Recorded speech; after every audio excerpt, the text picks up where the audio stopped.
Bu, Pak, ini kok saya tidak paham ya tentang ini, ujian saya jelek tentang ini bagaimana? Selalu diajari kembali. Seorang guru yang baik pasti akan menuntun semacam itu. Maka bagi kita, Yesus adalah guru yang baik.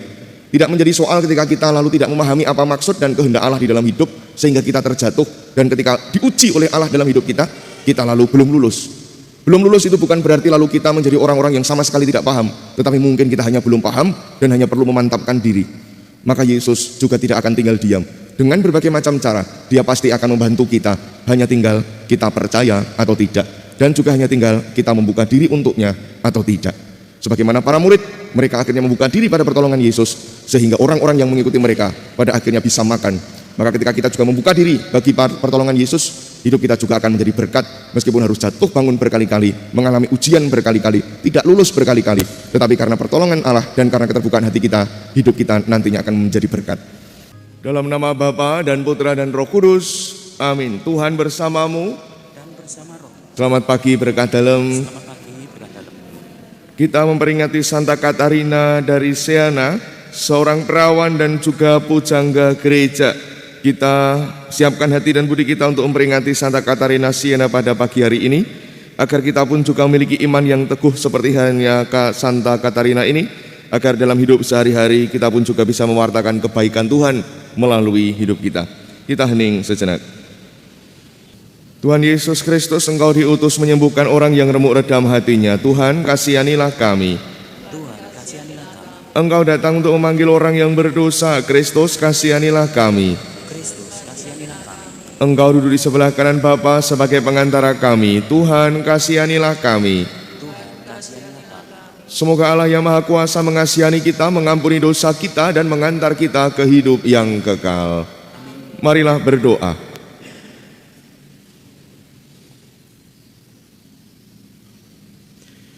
Allah Bapa sumber kebijaksanaan, Engkau mengobarkan hati Santa Katarina dengan kasih ilahi. Setiap kali ia merenungkan sengsara Kristus dan melayani gerejamu. Semoga berkat doa permohonannya, umatmu yang dipersatukan dengan misteri Kristus selalu bersuka cita memandang kemuliaannya. Dengan pengantaraan Yesus Kristus, Putramu Tuhan kami, yang bersama dengan Dikau dalam persatuan Roh Kudus hidup dan berkuasa, Allah sepanjang segala masa. Amin. Pembacaan dari Kisah Para Rasul. Pada waktu itu, para rasul sedang diperiksa oleh Mahkamah Agama Yahudi. Maka seorang Farisi dalam Mahkamah Agama itu, yang bernama Gamaliel, seorang ahli Taurat yang sangat dihormati seluruh orang banyak, bangkit dan meminta supaya para rasul itu disuruh keluar sebentar. Sesudah itu ia berkata kepada sidang, "Hai orang-orang Israel, pertimbangkanlah baik-baik apa yang hendak kamu perbuat terhadap orang-orang ini. Sebab dahulu telah muncul si Teudas yang mengaku dirinya seorang istimewa, dan ia mempunyai kira-kira 400 pengikut.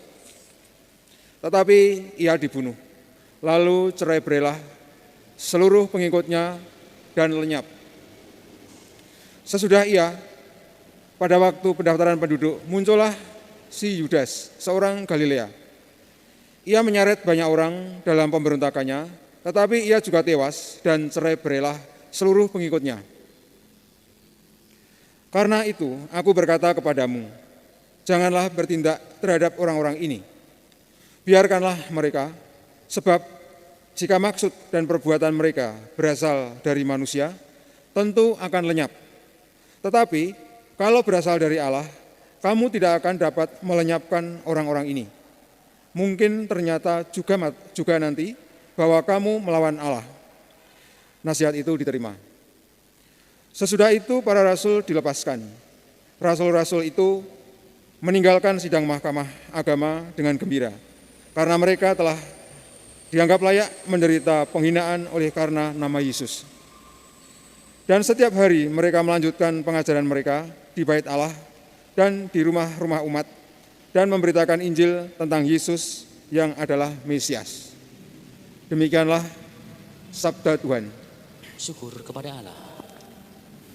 Satu hal telah kuminta kepada Tuhan, diam di rumah Tuhan seumur hidupku. Satu hal telah kuminta kepada Tuhan, diam di rumah Tuhan seumur hidupku. Tuhan adalah terang dan keselamatanku, kepada siapakah aku harus takut? Tuhan adalah benteng hidupku, terhadap siapakah aku harus gentar? Satu hal telah aku minta kepada Tuhan, diam di rumah Tuhan seumur hidupku. Satu hal telah aku minta kepada Tuhan, satu inilah yang kuingini, diam di rumah Tuhan seumur hidupku, menyaksikan kemurahan Tuhan dan menikmati bait-Nya. Satu hal telah aku minta kepada Tuhan, diam di rumah Tuhan seumur hidupku. Haleluya, haleluya, haleluya. Haleluya, haleluya, haleluya. Manusia hidup bukan dari roti saja, tetapi dari setiap firman yang keluar dari mulut Allah.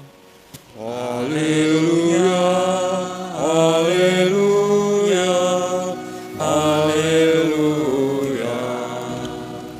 Tuhan bersamamu. Dan bersama roh, Inilah Injil suci menurut Yohanes. dimuliakanlah Tuhan. Pada waktu itu Yesus berangkat ke seberang danau Galilea, yaitu danau Tiberias.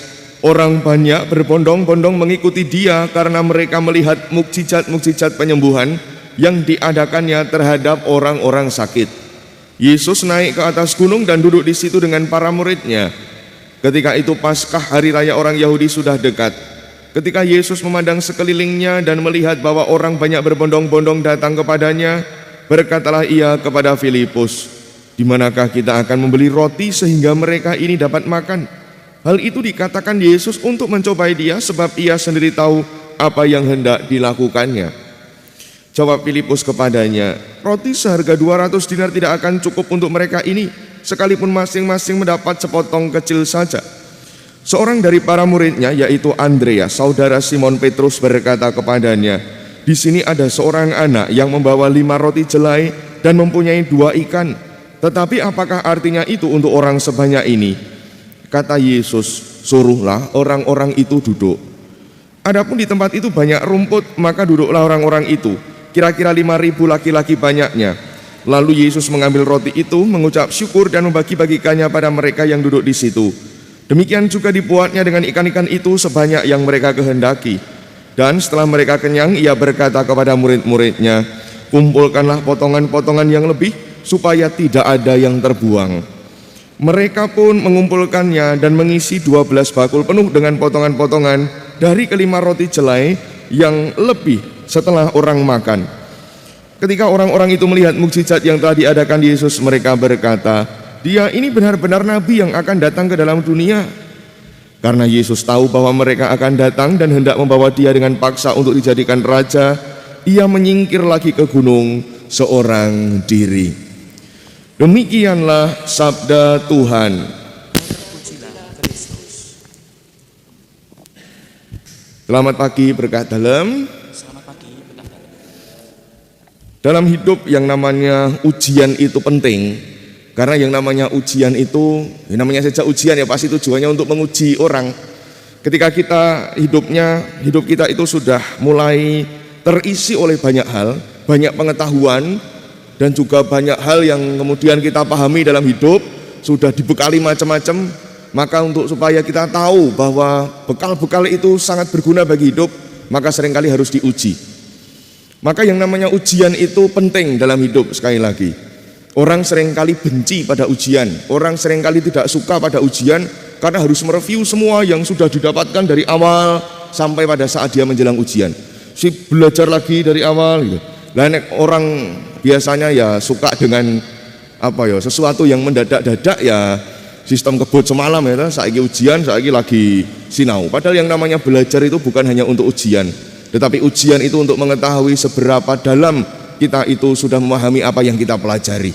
Semua dalam hidup perlu ujian, sebagaimana para murid juga diuji oleh Yesus. Ketika kita dalam bacaan Injil kita mendengarkan ketika tadi Yesus melihat banyak orang, Yesus selalu menguji para murid. Para murid sebenarnya tahu tidak siapa Yesus. Sudah sekian lama hidup bersama dengan Yesus, para murid paham enggak harus apa? Para murid paham enggak Yesus itu siapa? Para murid paham tidak apa yang harus dilakukannya. Ternyata mereka masuk dalam jebakan Yesus. Nah, mereka masuk dalam jebakan Yesus. dan bingung sendiri. Akhirnya bingung dewe para murid. Wah, ini hanya cukup sekian, kami hanya punya sekian, hanya cukup sekian. Bagaimana? Yesus yang tahu kualitas hidup para murid, maka juga tidak tinggal diam. Yesus yang tahu kualitas hidup para murid dan kualitas iman para murid akhirnya juga bertindak. Dalam hidup, sekali lagi ketika kita mengalami ujian-ujian dan kita merasa berat ketika mengalami ujian, kita tentu ingat pada masa-masa sekolah. Sekarang ada anak-anak itu banyak, anak-anak itu les. Dulu yang namanya les itu bukan sesuatu yang lazim ya. Zaman saya saja yang ikut les dari satu kelas itu ya hanya berapa anak saja atau berapa orang. Sekarang hampir semua anak di mana-mana itu selalu ikut les. Ketika orang sulit untuk ujian, pasti yang namanya seorang guru tidak akan membiarkan seorang anak yang kesulitan itu lalu dibiarkan begitu saja mengalami kesulitan.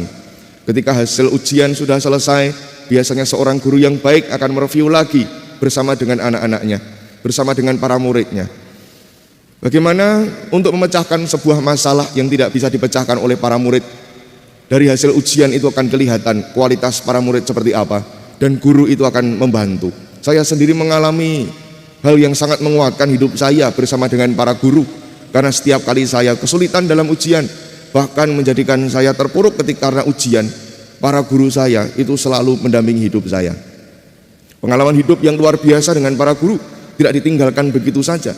Tetapi lalu ketika ada yang tidak jelas, Bu, Pak, ini kok saya tidak paham ya tentang ini, ujian saya jelek tentang ini bagaimana? Selalu diajari kembali. Seorang guru yang baik pasti akan menuntun semacam itu. Maka bagi kita, Yesus adalah guru yang baik. Tidak menjadi soal ketika kita lalu tidak memahami apa maksud dan kehendak Allah di dalam hidup, sehingga kita terjatuh, dan ketika diuji oleh Allah dalam hidup kita lalu belum lulus. Belum lulus itu bukan berarti lalu kita menjadi orang-orang yang sama sekali tidak paham, tetapi mungkin kita hanya belum paham dan hanya perlu memantapkan diri. Maka Yesus juga tidak akan tinggal diam. Dengan berbagai macam cara, Dia pasti akan membantu kita.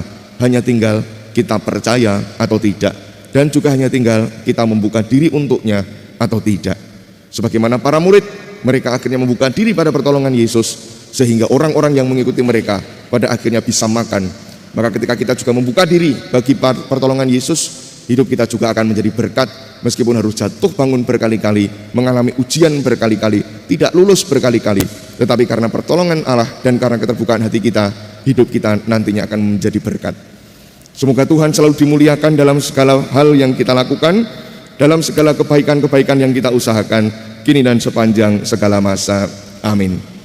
Agunglah misteri iman kita, penyelamat dunia, selamatkanlah kami, karena melalui salib dan kebangkitan-Mu, Engkau telah membebaskan kami. Jika kita berjalan dalam terang sebagaimana Allah berada dalam terang, kita bersekutu satu dengan yang lain, dan darah Kristus Putranya menyucikan kita dari segala dosa. Haleluya. Marilah berdoa. Allah Bapa yang Maha Baik, kami bersyukur karena Engkau telah memuaskan kami dengan santapan surgawi. Semoga santapan rohani yang kami terima pada peringatan Santa Katarina Siena ini menjadi bekal peziarahan kami menuju hidup abadi dengan pengantaran Kristus Tuhan kami. Amin. Terima kasih kebersamaan kita dalam perayaan Ekaristi pagi hari ini. Dan bagi panjenengan yang akan mudik ke dalam masing-masing, ke kampung halaman masing-masing, hati-hati, jaga kesehatan. Jangan lupa untuk kondur kembali supaya kita bisa bersama-sama kembali. Tetap jaga kesehatan, jaga keselamatan kemanapun panjenengan tindakan selama mudik ataupun juga selama Idul Fitri sampai nanti H+ berapapun. Hati-hati, tetap jaga kesehatan semua dan jaga keselamatan. Salam juga untuk keluarga. Hari ini karena mulai libur, maka sudah juga mulai banyak yang mudik mulai hari ini. Maka terima kasih sekali lagi atas kebersamaan kita. Mari kita tutup dengan mohon berkat Tuhan. Tuhan bersamamu. Dan bersama Kita semua, sanak saudara kita yang turut kita doakan dalam Ekaristi ini, keluarga kita dimanapun berada, ataupun juga yang sedang di dalam perjalanan, komunitas kita dimanapun berada, senantiasa dibimbing, dilindungi dan diberkati Allah yang Maha Kuasa, Bapa, Putra, dan Roh Kudus. Amin. Saudari-saudara terkasih, dengan demikian perayaan Ekaristi kita telah selesai. Haleluya, haleluya. Syukur kepada Allah. Haleluya, haleluya.